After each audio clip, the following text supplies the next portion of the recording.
Guys, good day again. It's your boy, it's your homie, it's Babes Vlogs TV. Guys, let's talk about the ICC and my opinions on the arrest of Duterte.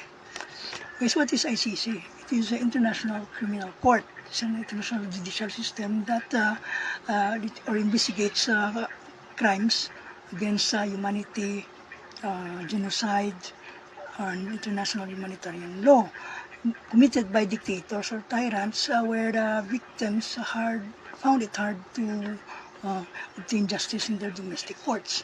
Now, Philippines is signatory of the ICC in December 2000. And in fact, it ratified Republic Act 9851, which replicated many of the Rome Statutes provisions, particularly the defining penalizing crimes against humanity. Okay?